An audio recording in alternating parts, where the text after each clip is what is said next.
Tudo bom? Como é que tá? A gente está sempre na expectativa que esteja super bem, que vá ficando melhor, principalmente se a gente está melhorando o debate político. Tá?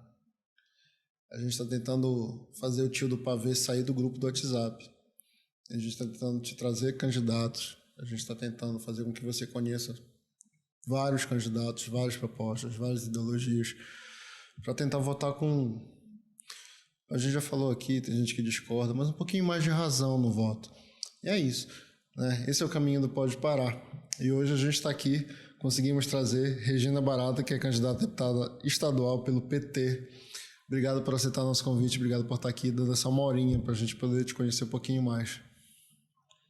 Eu também, né? Fico feliz de que seja um programa desse, que dá a oportunidade de conversarmos tranquilamente como somos, quem somos e onde estamos. Porque pela falta de oportunidade de uma imprensa, né, que possibilite o debate democrático, que pudesse fazer essa partilha ou esse compartilhamento de espaço, principalmente na mídia, seria completamente diferente. A gente tem discutido exatamente isso. Quando nós pensamos nesse programa, nós pensamos nesse lugar, né? A gente não está querendo colocar opinião aqui. A gente quer que todo mundo que sentou aí, algumas duplas, inclusive, se apresentassem. E aí, nesse caminhar, a gente quer saber quem é a Regina Barata. Na minha condição de profissional, eu fiz a minha opção de ser defensora pública. E tenho apenas 38 anos como defensora pública. Foi meu único emprego. E esse caminhar como defensora pública me fez refletir o meu lugar de fala. Como mulher, como profissional e principalmente com as preocupações com os movimentos sociais. Porque eu venho de um momento de uma universidade em plena época da ditadura, que todo mundo era um silêncio profundo. E como eu estava no período de 78, foi o melhor momento, com 20 anos, participar desse furor da universidade. E isso com certeza me contaminou, porque nós tínhamos a bendita abertura política. E isso, na minha condição de mulher, jovem e muito idealista da justiça, me fez participar dos movimentos. Então, eu creio que aquela conjuntura política foi quem me formou, ou quem sabe me forjou na luta, porque era necessário. O que nós fazíamos em 78, hoje as pessoas nem compreendem a razão de por que falar em ditadura, por que falar em democracia, porque para nós que vivenciamos essa lógica de 78, para nós foi muito caro a nossa participação, não só na universidade, mas na sociedade. E na tua condição de ser mulher, garantir o teu direito de fala como mulher, talvez seja a minha maior revolução. Porque eu não permitia que me desrespeitasse na minha condição de ser mulher, está escolhendo uma profissão de ser advogada e sem ter nome de família, porque só poderia ocupar os cargos, né, de juiz, promotor, quem tivesse um nome de família, quem tinha uma tradição jurídica. Eu não, foi a prática, foi a ir enfrentar uma defensoria pública sendo criada em 82 no Brasil, antes da Constituinte Federal, foi assim um marco. E eu compreendi como um caminho de fazer política, porque quem diz que vai trabalhar na área da justiça e não tiver sensibilidade principalmente com os vulneráveis, como são aqueles que são atendidos pela Defensoria Pública, não vá para este órgão. Essa instituição, ela é a garantia do cidadão, porque a promotoria defende a sociedade, o judiciário julga e a defensoria defende aquele que não tem direito de ter direitos. E foi lá, como advogada, que no meu exercício da profissão não existia Estatuto da Criança e do Adolescente, e eu trabalhei na defesa da criança e do adolescente. quando era o Código de Menores, que era um horror nesse país. Lá, naquele meu período, não existia os direitos das pessoas com deficiência. Nem na Constituição Federal tinha um item que pudesse se referir a esse segmento. Então, éramos completamente excluídos constitucionalmente no nosso país. E nós, mulheres? Que direito nós tínhamos? E quando a gente vem para uma instituição que tu vais conviver com quem está sendo lesado, a maior vítima de ser mulher, de ser pessoa com deficiência, de ser criança e adolescente, quem mais lesava esse segmento, os idosos, é o próprio Estado. Que Estado é esse que lesa o próprio cidadão? Por que lesa? Porque não garante direitos. Então, eu tive a oportunidade de ser coadjuvante desses movimentos, né? Quando eu fui fazer a luta no movimento de meninos e meninas de rua com o padre Bruno, eu estava sendo sujeito de direito. Eu não estava pegando uma lei escrita e que eu não concordava e tinha que advogar em defesa. Não. Fiz parte do movimento de dizer criança tem direitos. Não era...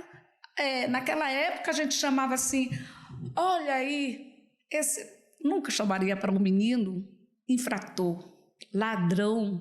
Imagina, uma criança não rouba. Uma criança, ela é vítima do sistema que nós vivemos. Então, eu compreendi isso trabalhando na Defensoria Pública, que quando chegavam os pais que não tinham mais como cuidar daquele filho, colocar aonde? Não tinha retaguarda de políticas públicas. Aí a responsabilidade, quem faliu foi os pais? Foi a sociedade que estava em falência? Não, a falência é do Estado. E é contra esse Estado que eu me senti pertencente, porque eu não estava no local dos privilegiados, eu estava na ponta dos vulneráveis. E isso me forjou na luta. Por isso, eu participei intensamente, não só como defensora pública do movimento de meninos e meninas de rua. Tive o prazer e a felicidade de ter um mestre como o Padre Bruno. Quem teve o convívio do Padre Bruno compreende o que eu falo hoje quando digo respeite os nossos adolescentes. A única coisa que nós queremos para as nossas crianças é o direito à educação, é o direito à saúde, é o direito de comer, é o direito de viver.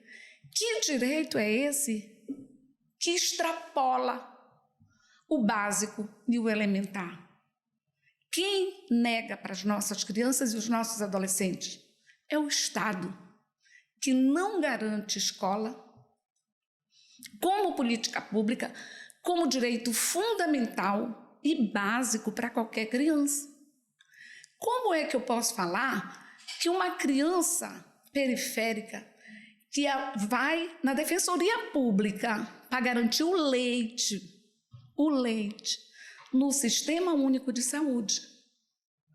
Porque uma lata de leite que ela utiliza custa R$500 e os pais recebem um salário mínimo.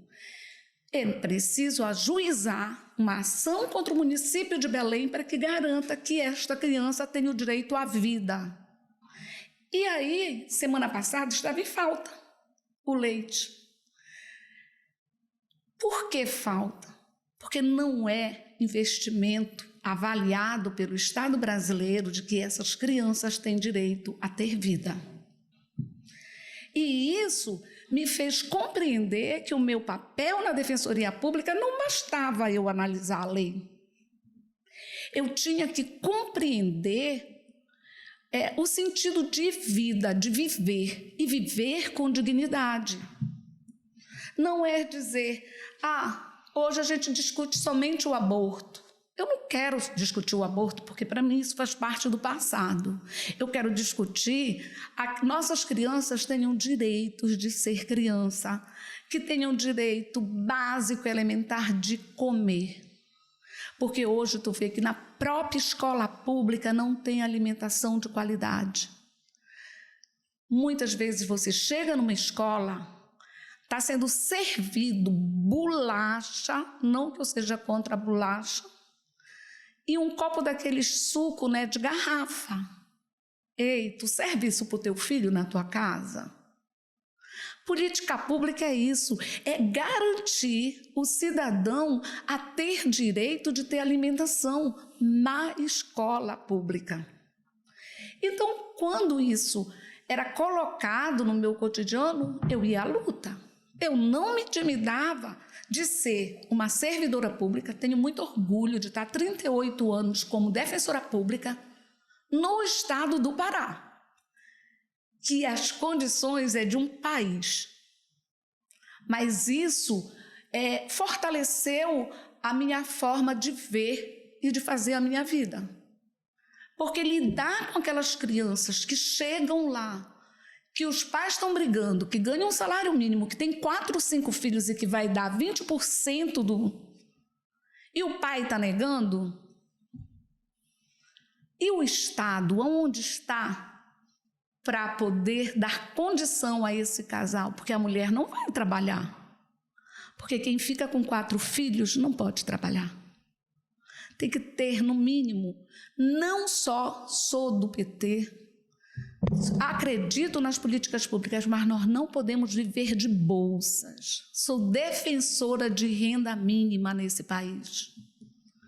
Não dá mais para falarmos de bolsa isso, bolsa aquilo. Não é de bolsa que nós precisamos viver. Nós precisamos criar possibilidades de que as pessoas possam se programar para viver. Imagina agora esse auxílio que só tem orçamento até dezembro de R$600. Ganhe Lula ou ganhe Bolsonaro, da onde vai tirar orçamento para manter esses R$600? Porque o Estado brasileiro vive de impostos. E nós não fazemos milagres. Então, precisamos pensar de que eu não posso mais ser iludido com fake news. Ou saiu na imprensa, eu vou acreditar. Eu preciso compreender que eu tenho que discernir. E quando eu falo isso, eu não falo, eu que sou uma mulher que tenho 60 anos. Mas fui uma profissional com 20 anos de idade. Eu também já fui jovem. E não me intimidei. Sou mulher. E venho de uma família que sou a primeira advogada.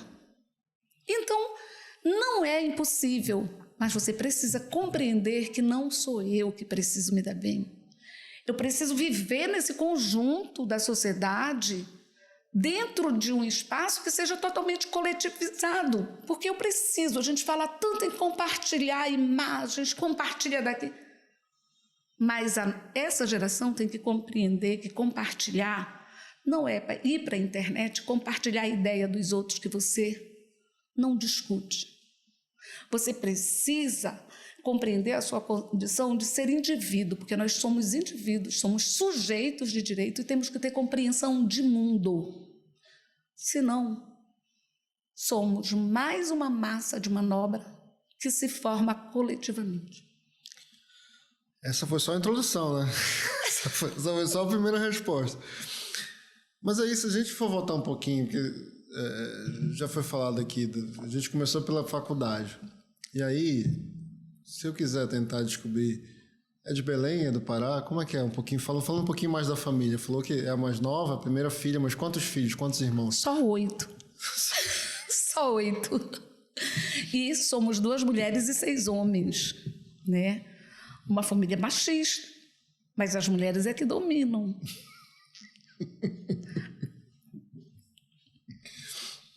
Era isso? Todas as dificuldades de uma família gigantesca? Eu penso, né, que vim de uma família, porque hoje morar na Doca é muito legal. Hoje a minha família mora na Doca, mas quando eu morava lá, era periferia, porque era talvez a maior palafita, né, que por conta do canal. Que não era um canal. Que não era um canal. Não sabe, não... Era o Igarapé da Exato. Então, imagina, morar ali era um terror.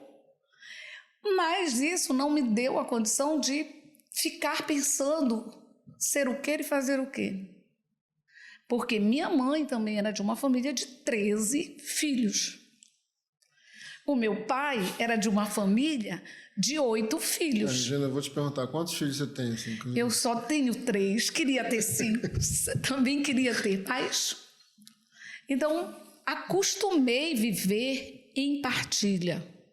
Porque você ganhar um sapato e um por mês, confere quantos filhos precisam passar 8 meses para voltar, né, dar o rodízio para você ter direito.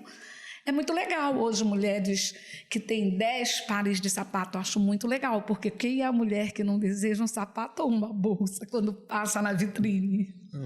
Então, mas nós não, tínhamos que pensar desde cedo no orçamento da família. Agora tu meio que já falaste isso, agora assim, não sei se a resposta já saiu completa, né? Porque a gente estava ali tentando descobrir ainda quem era a Regina. Mas existem outros gatilhos para ter seguido por esse caminho político? Claro, com certeza. É a vida, né?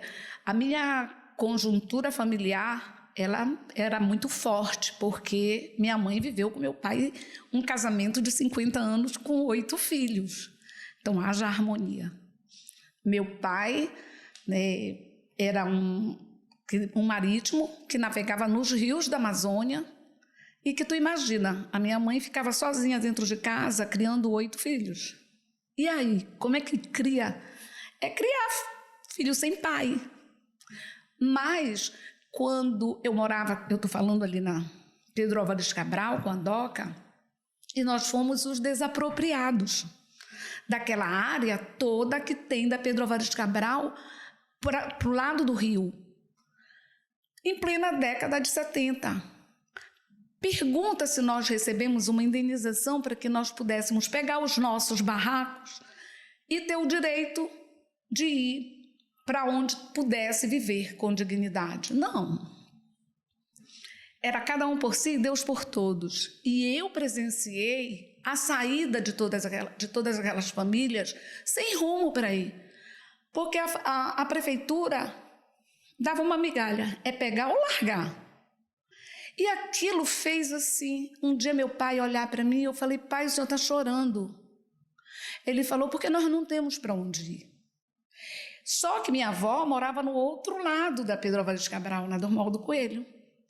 E abriu a casa dela para que nós pegássemos o resto da casa que estava sendo desapropriada, que deveria ter o valor a ser pago justamente, não dava para pagar o serviço de remontar a casa. E eu falei para ele, e por que o senhor não vai lutar? Quem sou eu para brigar contra a prefeitura? Quem somos nós aqui que vamos ter força para brigar contra o governo? Aí eu falei, e quem pode brigar? Ele falou, o advogado. Então você é advogada. Aquilo fez um sentimento de que eu queria ser advogada para poder lutar por essas pessoas. Então, ver cada dia passar um carro de mudança e aquilo foi ficando abandonado. Uns 5 anos depois, aquilo se transformou, todas as madeireiras colocaram um escritório na Doca de Souza Franco e na Pedro Álvares Cabral. Tira-se os pobres, vai fazer a limpeza. Até hoje é assim.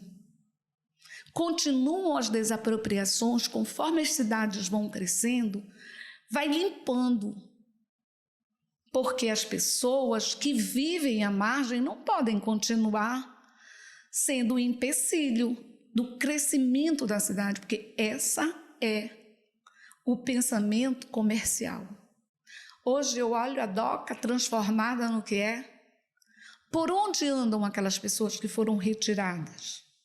sem direito a nada, e elas eram pessoas advindas do Marajó, porque eram ribeirinhas que vinham e moravam naquela... Então, eu vivi isso, de viver num amontoado de pessoas e depois ver totalmente limpo, sem ninguém, toda sendo ocupada por grandes empresas. A prova é que da Pedro Álvares Cabral, no início da Doca de Souza Franco, são só revendedoras de veículos. E aonde era a minha casa foi construído um motel que está lá, mas nós fomos desapropriados. E não tivemos direito de receber uma indenização para que pudéssemos ter um imóvel digno para continuar vivendo. Se não tivesse casa de parente, íamos viver na rua. Mas está lá.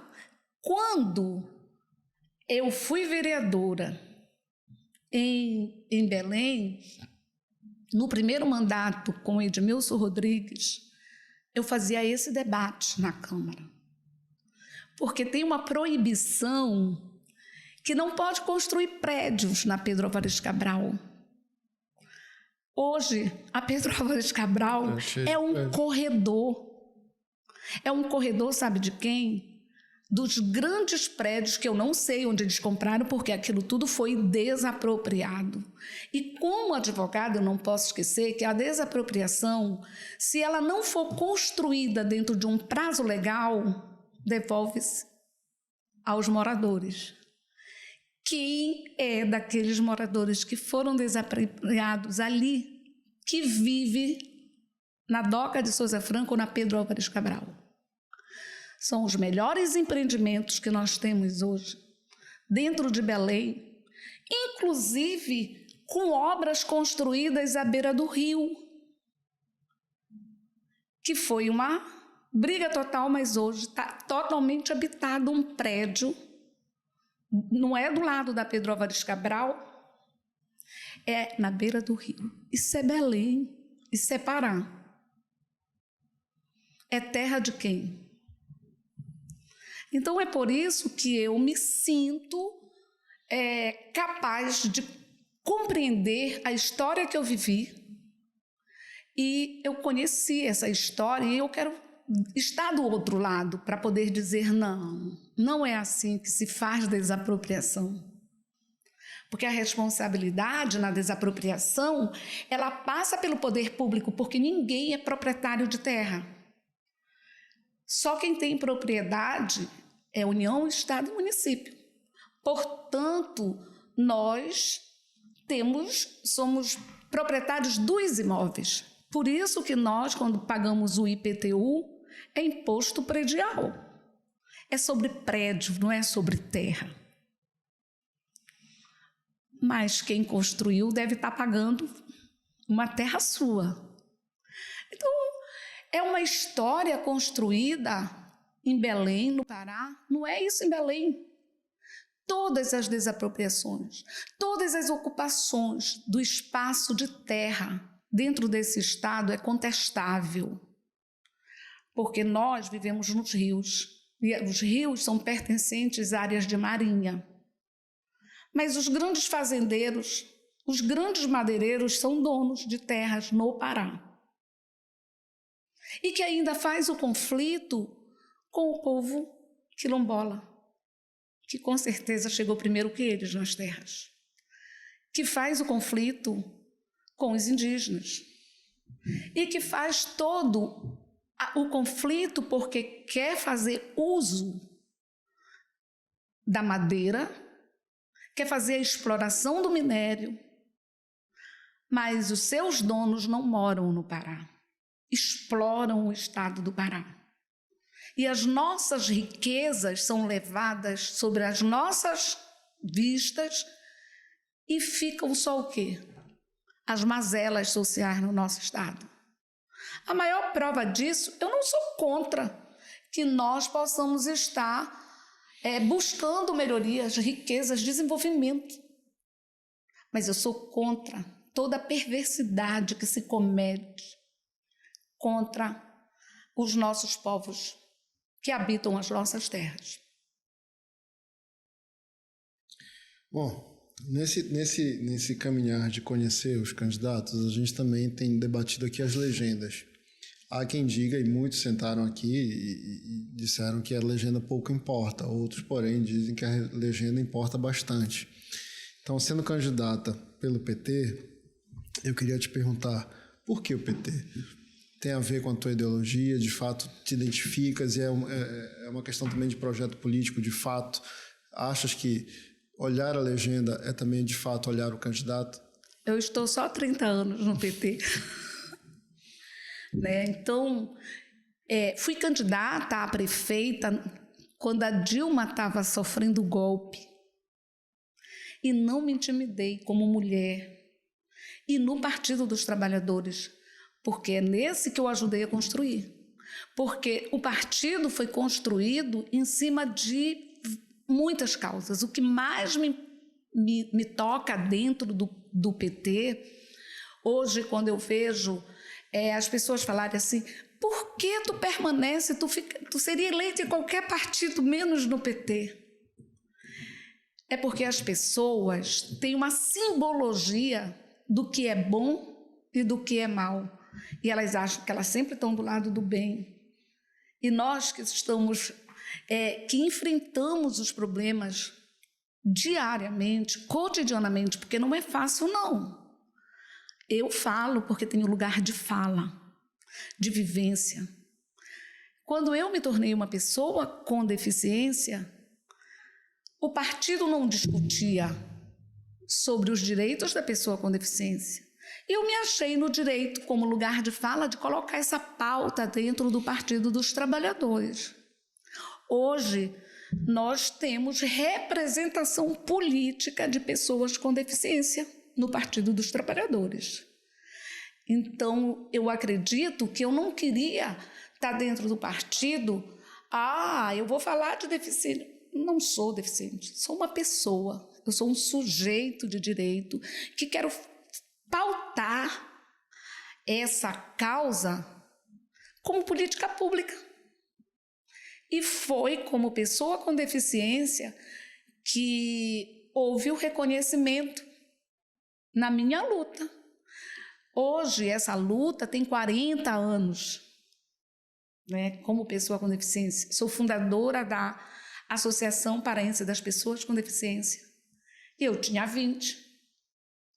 Então, ter 20 anos e ser uma pessoa com deficiência não passava de cegueta, porque era assim que o governador da época falava. O jogo do bicho é para garantir que pernetas, manhetas, ceguetas possam se manter lá na porta da sua casa. Foi o primeiro debate público que eu fiz com o governador da época. Ei, peraí. Eu nunca joguei nem... Por que a gente sabia que são os bicheiros que mantinham os políticos daquela época aqui no estado do Pará, e ele estava mantendo o jogo do bicho, porque era para dar emprego por manheta, perneta e cegueta.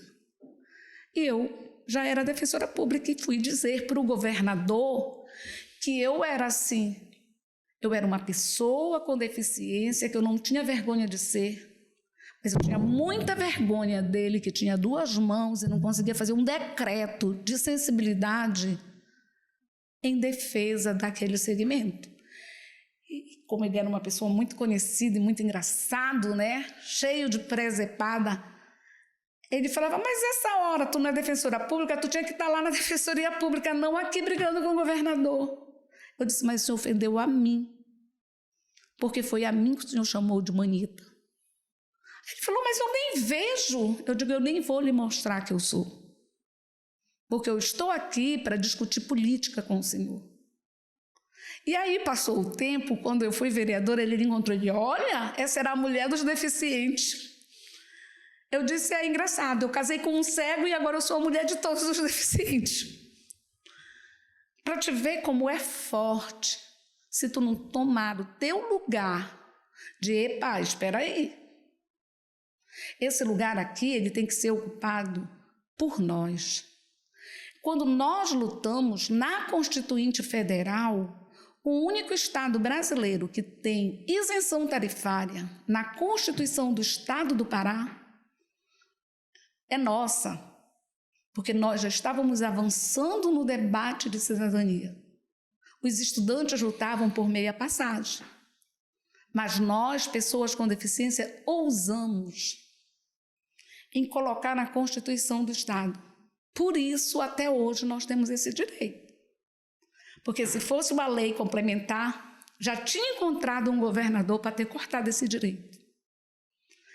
Então, é importante que o partido de esquerda fale do que eu sou. Eu não posso fazer só o debate. Tinham pessoas que achavam que eu não devia estar no Partido dos Trabalhadores porque eu não usava macacão. Eu era advogada, eu era defensora pública. E eu fazia o debate de dizer, eu não preciso vestir macacão, eu não preciso estar nas fábricas para eu ser trabalhadora. Pois é, tem muita coisa na tua fala que aí eu fico querendo resgatar sempre, mas tá faltando consciência de classe, e aí, na verdade, quando tu complementas isso, fica parecendo que a gente fica achando que é uma coisa, que é um fato pós-moderno, quando, na verdade, quando tu descreve essa coisa, né, que é uma fala histórica, a gente já estava rotulando e botando as pessoas nas caixinhas ali lá atrás. Assim, como assim? É petista, tem que estar de macacão. Hoje, petista tem que andar de vermelho, se não andar de vermelho não é petista. Eu fico sofrendo com esses rótulos, né? Amarelo é partido tal, azul é partido tal, enfim. A gente não se resume a isso. Né? E é muito legal ver esse teu momento combativo também, porque mesmo dentro de um espectro que tu concordas, tu discordas. Tu tá ali de muitas coisas. E eu estou lá para marcar posição. Porque poderia me sentir lesada, não contemplada, mas é o debate que constrói. É na diferença que você vai aprendendo a respeitar a diferença. Porque imagina se todos fôssemos iguais, seríamos mais um partido. E é essa diferença dentro do Partido dos Trabalhadores que tem construído muitas vertentes. Eu não preciso pensar como tu pensas igualmente, para que eu te respeite e para que tu me respeite. Eu preciso compreender a tua luta e que tu compreenda a minha. Porque o básico no direito é que aonde começa o meu direito, termina o teu. E vice-versa. Então não é no partido que nós vamos ser diferentes. Porque nós demandamos ações diferenciadas. Queremos coisas diferentes. Queremos coisas diferentes. Tem coisas que não faz parte das minhas lutas, porque eu não tenho as dores. Muitas vezes eu não tenho os amores. Mas eu preciso ser solidária. Eu preciso ser fraterna. Eu preciso compreender que o mundo não é meu e que ele não foi feito para mim. Porque diferente, a nossa luta hoje, no movimento de pessoas com deficiência, é que nós temos uma clareza, somos diferentes. As pessoas, não, você não é diferente. Claro que eu sou. Todo mundo tem 2 braços, todo mundo tem 2 pernas, todo mundo tem 2 olhos, todo mundo tem 2 ouvidos.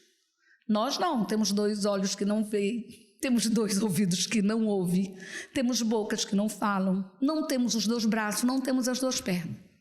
Qual é a diferença? Eu não aceito ser tratada com desigualdade. A desigualdade, sim, é uma pauta de luta.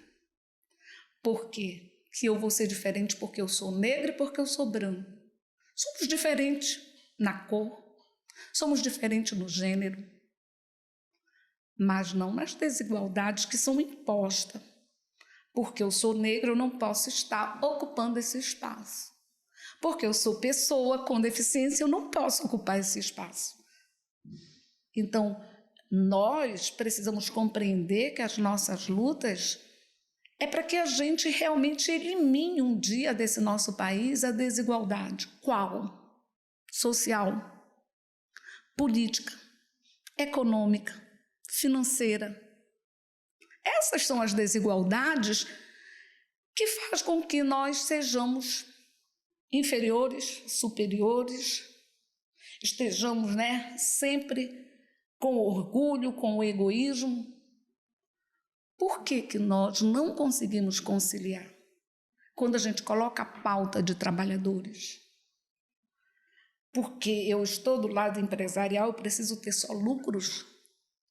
Isso é óbvio que eu pretendo ter lucros, mas eu não posso te explorar para que eu possa ter lucro.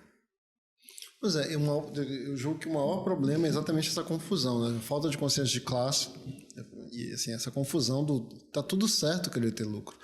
A discussão não é essa. Não é essa. E o debate não é esse.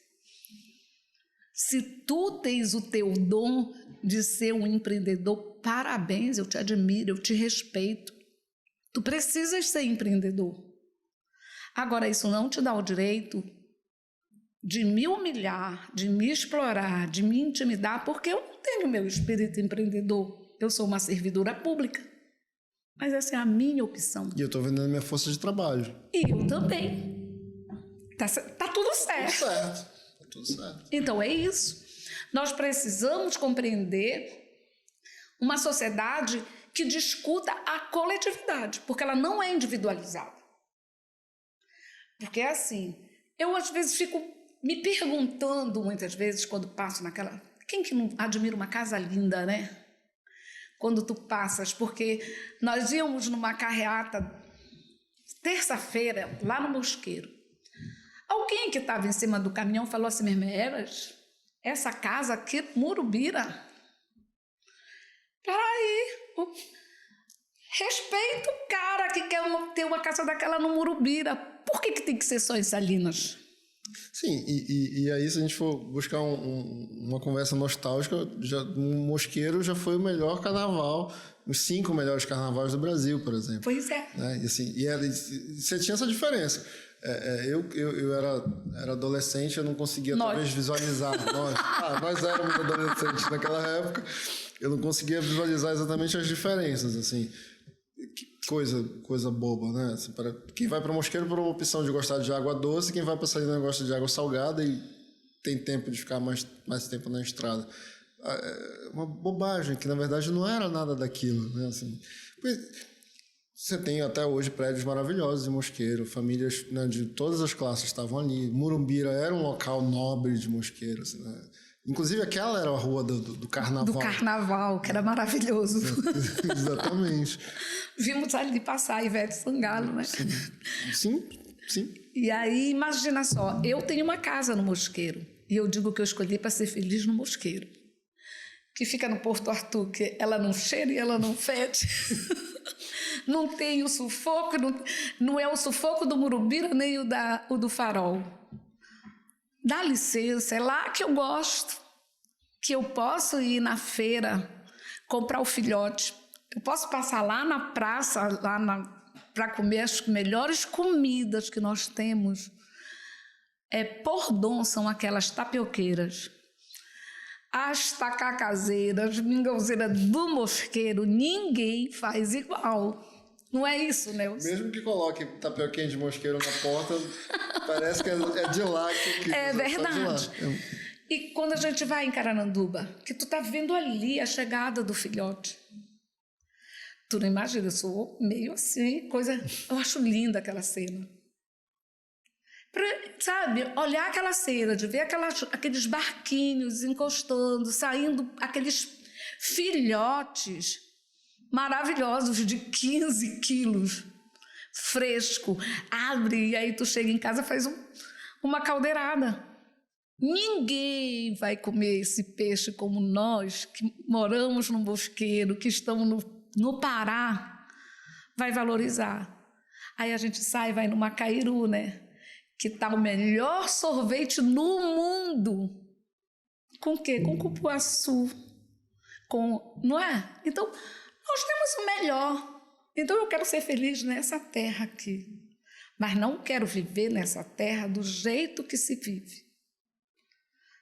E é isso que, quando eu sonho de continuar esse trabalho, de continuar na política, mesmo que ela seja colocada como... Porque também nós somos marginalizados na política. Porque mulher na política, como eu estou... Já é uma classe marginalizada naturalmente. Por existir. Assim. Com certeza. E pelos debates. Porque não constrói. Eu queria fazer os debates que nós fazíamos há 20 anos atrás. Todo mundo fazia o seu debate dentro daquilo que acreditava, mas nos respeitávamos. Mas hoje vê debate com candidatos que ofendem... Não dá para ver o debate. Não, que ofende o jornalista. Vai ofender a jornalista que não tem nada a ver. Vai ofender, vai andar pela periferia do debate e você não vê esse debate. Eu sou fruto de ter assistido a assinatura da Constituinte, né, pelo Ulisses Guimarães. Ver aquilo, para mim, foi talvez a maior ato de democracia. Perceber uma assinatura de uma Constituinte onde lá estavam todas as representações políticas. Uma Constituição construída realmente com muito debate. E tive a felicidade de ver dentro da Assembleia Legislativa um relator como Zeno Veloso, onde você via aquele homem desse tamaninho, de uma grandeza, e tinha sido meu professor. Então, ele era um ícone jurídico que estava lá fazendo debate e não tinha sido eleito na Constituinte, porque esse Estado é assim. Foi necessário criar encargos para vários deputados eleitos para que ele, que era o quarto suplente, assumir para ser o relator da Constituinte. Isso é uma das histórias do Pará. É muito... essa questão hoje, e é exatamente isso que a gente tem... Não, esse programa existe por isso, a gente tem proposto, no mínimo que seja um debate de ideias, de fato. A gente não está mais debatendo ideias, a gente está querendo impor opiniões, e isso é um problema. O que a gente tem dito aqui, vota em quem você quiser votar, mas vamos discutir proposta? Porque se também não tem proposta, inclusive não dá para cobrar depois. Né? E aí eu acho muito legal a gente trazer para esse lugar, porque estás concorrendo a um cargo eletivo de deputado estadual, que também essa eleição vota deputado estadual, federal e senado, em que as pessoas esquecem quem votaram. As pessoas esquecem das propostas das pessoas que elegeram. Né? E a gente precisa rever isso como sociedade. Um pouco isso, Regina. Com certeza. As pessoas nem sabem o que o deputado faz. Alguns deputados, inclusive, não sabem o que faz. O que vão fazer, o que vai fazer. Eu faço muito debate de acessibilidade e as pessoas, quando eu chego Essa é a tua principal bandeira? É uma das. Eu falo muito de direitos humanos, porque na minha concepção de mundo, independente do mundo que tu vives, tu precisa respeitar o sujeito, a pessoa, o ser humano. Tá aí outro assunto que é uma coisa que foi esvaziada por vários gestores. Alguns colegas da imprensa propagam essa bobagem de que direito, na verdade, nem é direitos humanos, é direito dos humanos, e que é uma bobagem de um discurso esvaziado, bobagem que não tem tamanho. Quando a gente está falando de direito humano, a gente está falando de direito à educação, direito a saneamento, claro, direito à segurança. Está falando de humano, está falando de humano, cara. De cidade. Quando a gente deixou de ser humano? Assim, não é meu direito. Que horas vira isso? Pensa bem, quando eu falo de acessibilidade, eu estou ainda muito atrasada, sabe? Porque na minha cidade nem acesso se tem. Isso porque eu moro na capital do estado do Pará.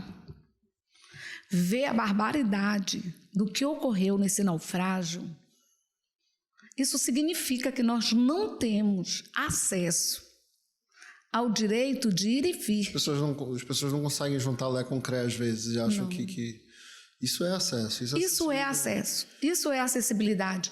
Porque quem são as nossas ruas? Não são nossos rios? Então, eu preciso de embarcações que tenham condições de trafegar, de navegar. Não é mimimi, né? Não é mimimi. Aí morre 20 pessoas São 20 seres humanos. Sabe o que vinham fazer aqui? A última contagem, 22, 23. 22. Sabe o que eles vinham fazer aqui? A busca da saúde, da educação. Sim, muita gente, inclusive do Marajó, com IDH baixíssimo. Porque lá não tem médico. Porque lá não tem. Tu vive naquela ilha. Como não sei, muitas vezes. Como dizia a minha avó, pela bênção de Deus. Então, tu imagina, falar do Pará, você tem que falar de transporte aquaviário. Porque a maior rede desse estado é aquaviário. Mas você faz rodovias e propaga rodovias. Porque é lindo o asfalto, né? Você olhar as estradas é lindo, é maravilhoso. Mas você não alcança o oeste do Pará, você não alcança o Marajó se você não falar dos nossos rios. E nós precisamos falar de navegabilidade, porque essas são as nossas ruas. Você não pode excluir esse debate. E esse debate é pertencente ao estado do Pará. Quem regula essas embarcações? Está fazendo o quê e onde? Porque o culpado não é a pessoa só que estava... A única pessoa que vai ser presa nesse processo, já está presa, que era o dono da embarcação. Pronto, está feito. Não vai mais ter acidentes, não vai ter mais naufrágios no estado do Pará? Claro que sim, porque as embarcações vão ser as mesmas. O processo de navegação desse estado é precário. É vergonhoso. O único lugar que nós possamos falar de acessibilidade nos portos, porque nós precisaríamos ter portos hidroviários, porque nós lidamos com rios. Os nossos transportes não são de grande calado. A nossa navegação tem que ser discutida no Cotijuba, porque é o rio que faz, não tem ponte para você chegar lá.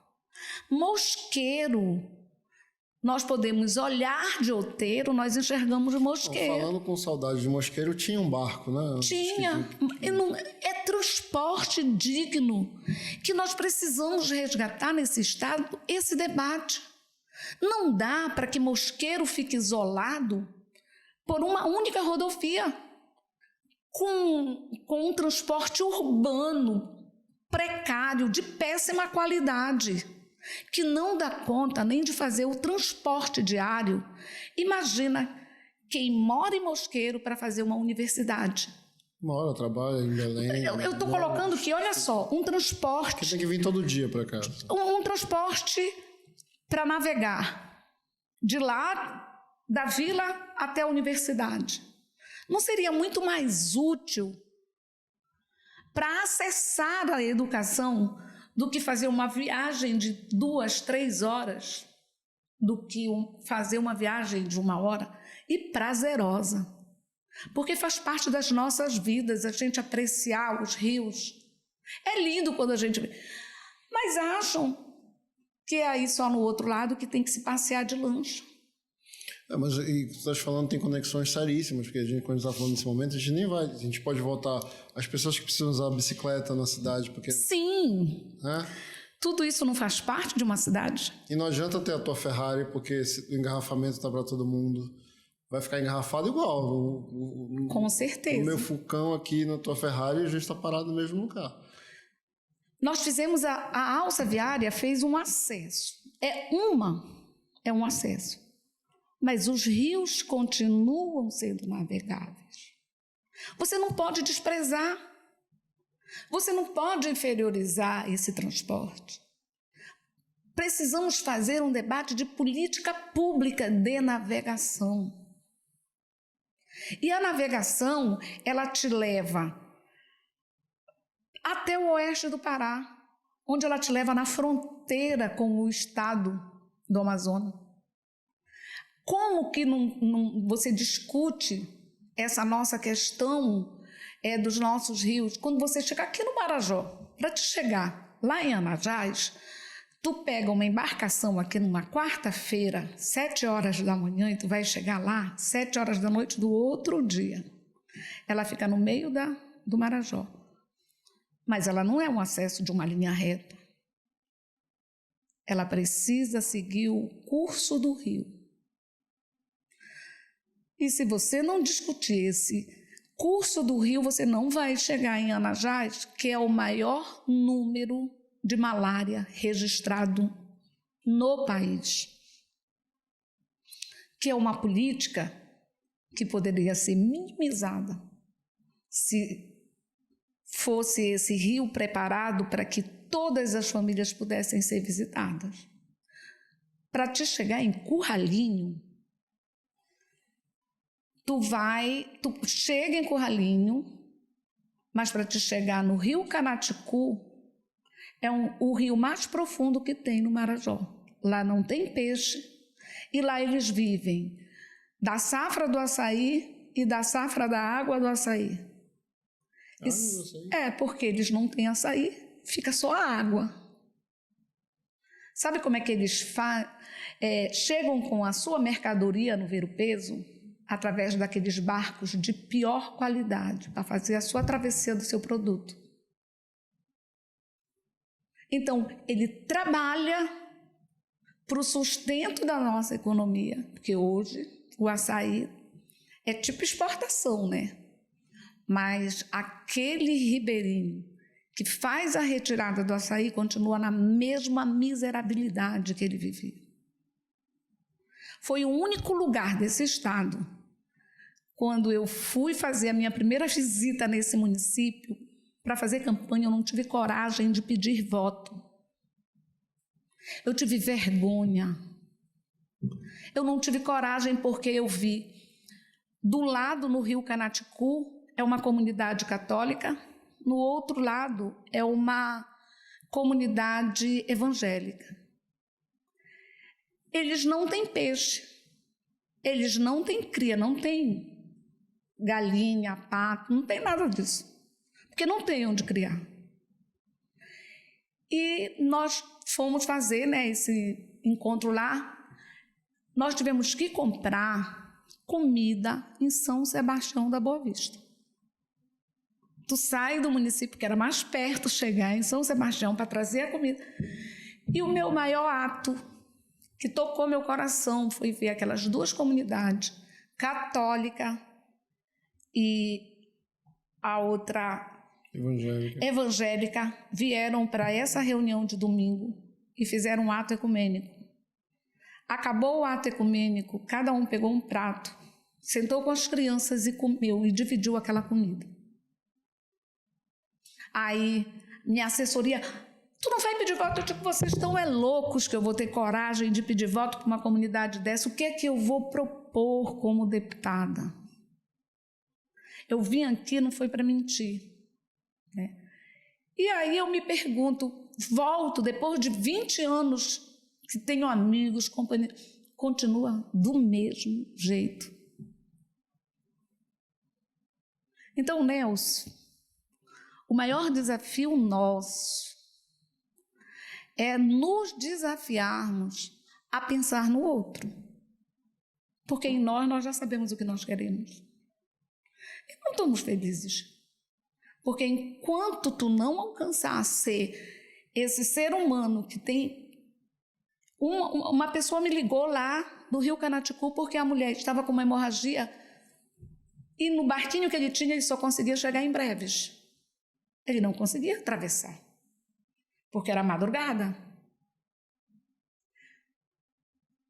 Que vida é essa? A gente esperar amanhã, acabou. Essa mulher não sobrevivia. E aí? Aqui na cidade a gente vê tudo que é prefeito querendo ambulância. E lá eles querem ambulância, os prefeitos, para quando houver uma urgência, uma emergência, possa transportar seu paciente, quando na realidade era necessário ter unidades de saúde, ter o hospital. Então, estão renegados. Nós vamos precisar viver mais 100 anos nesse Pará para que a gente possa resgatar para esse nosso povo a dignidade de ser humano. Porque fazer política na Ilha do Marajó é você explorar a miséria. E qual é a nossa proposta para o Marajó? É preciso que nós não tenhamos um herói. Nós precisamos pensar coletivamente qual é o papel do governo do Estado, qual é o papel do Congresso Nacional, qual é o papel da Presidência da República. E fora isso, dentro de quem está buscando voto, é construir pós-eleição, é tirar os palanques, desarmar os palanques. Porque aqui a gente fica 4 anos fazendo oposição a quem ganhou. Ou fica batendo na mesma tecla. Nossa, é a primeira vez que eu ouço uma fala nesse sentido. Assim, normalmente a gente está reclamando de quem ganha e não desce do palanque. Tu está reclamando também da oposição que não faz. Nós precisamos construir juntos. Sozinho, tu não chegas a lugar nenhum. E isso é em qualquer lado que tu esteja, seja na política, seja na educação, seja na saúde. A sociedade, ela tem que se compor pela solidariedade. Por que o SUS deu certo no Brasil? Porque ele é um sistema único de saúde. Mas os poderosos criaram os planos de saúde, que passou a ser o debate central. Tira-se o debate central do Sistema Único de Saúde como benefício ao que mais a todos, porque se nós tivéssemos um sistema de saúde com uma rede que dê conta, tu não precisarias de plano de saúde. Não, e mesmo quando o teu plano de saúde falha, é ao SUS que tu vai recorrer. A pandemia foi modelo disso. Os primeiros que morreram neste estado, faz o levantamento, foi quem estava nos hospitais privados.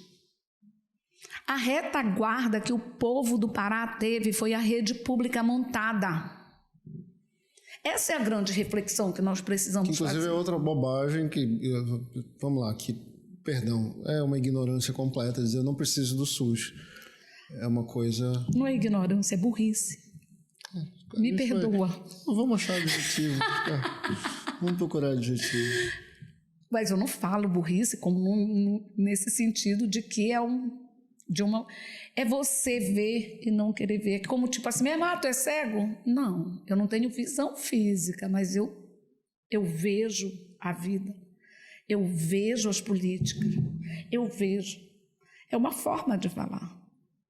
Agora, você está vendo e não raciocinar em cima do Sistema Único de Saúde, que é essa a nossa luta. A cadeira de roda é um direito do cidadão porque ele precisa daquilo para ele se locomover. Mas de quem é a obrigação? É do Estado brasileiro. Quem não tiver para comprar, não compra. E aí esse discurso de eu não preciso fazer, ele cabe muito bem para o gestor que não quer resolver o problema. Sim. E o cidadão bobo, ingênuo, acredita. E tem candidato que faz palanque para entregar muleta, bengala, cadeira de roda. Vai na família, dá um abraço para dizer que está dando um presente que não vai durar 1 ano. E a pior qualidade da cadeira de roda. Então é obrigação do Estado e direito de todos e todas. Porque é a Constituição que fala, saúde é direito do Estado, é um direito da pessoa e o dever do Estado. Regina, eu tenho várias perguntas para te fazer ainda, mas a gente já está falando há 1 hora. Então, eu não vou. Não, eu sinto muito que a gente, por regra, eu queria falar mais e mais. Tem vários assuntos aqui, pautas feministas que eu queria entrar contigo, que foi uma coisa que estava na tua fala também. Tem várias coisas que a gente queria, né? A gente falou de consciência de classe. Eu adorei ter essa visão também que a gente tem debatido. Não é um discurso maniqueísta.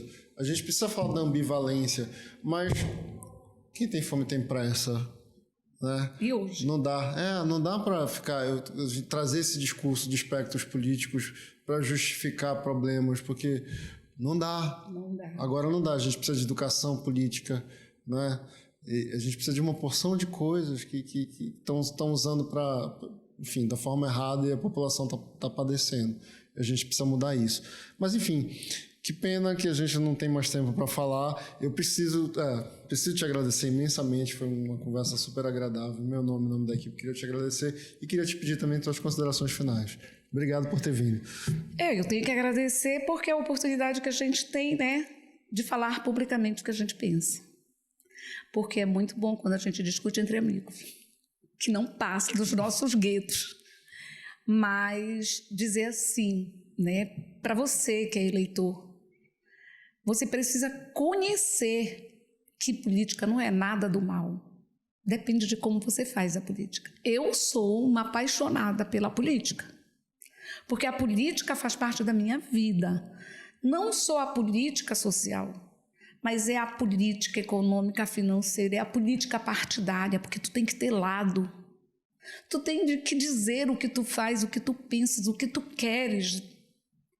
E não tenho medo de perder ou ganhar. Eu quero é debater.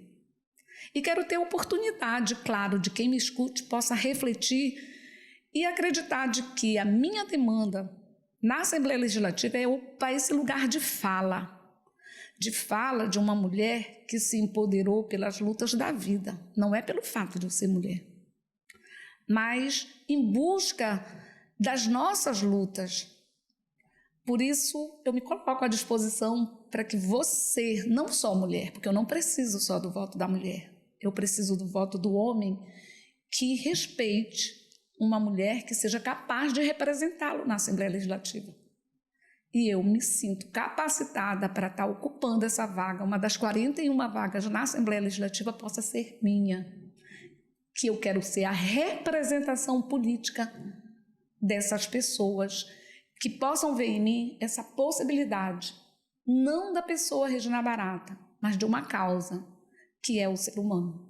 E a gente constrói essa vaga na Assembleia ocupando espaço em todos os temas. Você não pode dizer que você vai ser defensora de uma luta, porque você não pode ser deputada de você mesmo. Você precisa ser do povo que está morrendo de fome, que não tem direito à assistência social, que hoje é premente. Saúde, educação, esporte, cultura e lazer, porque é muito bom a gente ter isso. Porque é o resultado de todas as nossas lutas. Eu não quero para os meus filhos, eu quero para os nossos, para as nossas crianças, para os nossos adolescentes. E não esquecer que nossos idosos estão abandonados, porque não tem política pública para beneficiá-lo, para quem tanto já contribuiu para construir esse Estado tão rico. Por isso, não esqueçam, Regina Barata, 13611. Obrigado, Regina. É isso.